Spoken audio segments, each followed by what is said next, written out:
ఇంట్లోకి పావురం రావచ్చా? గూడు కట్టుకోవచ్చా? పావురం కూత ఇంట్లో వినిపించడం శుభమా అశుభమా? పావురం కూటర్గు శబ్దాలు శుభ మరియు అశుభ సంకేతాలను ఇస్తాయి.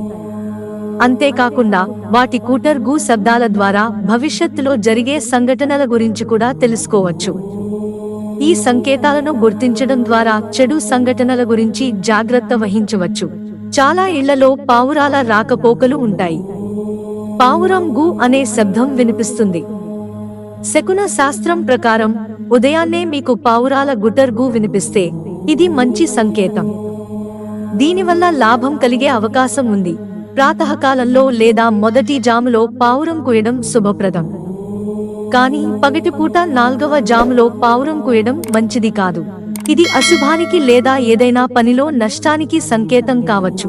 పావురాలు మీ ఇంటికి వస్తూ పోతూ ఉంటే అది ఇంటికి శుభంగా పరిగణించబడుతుంది.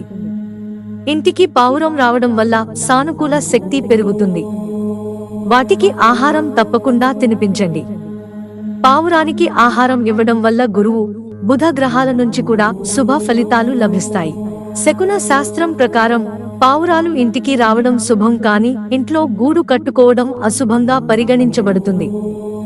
ఇంట్లో పావురాలు గూడు కట్టుకోవడం దురదృష్టానికి కారణం కావచ్చు. అనేక రకాల ఇబ్బందులు ఎదురవుతాయి. మిత్రులారా, ఛానల్ సబ్స్క్రైబ్ చేసుకోవడం మర్చిపోకండి. ధన్యవాదాలు.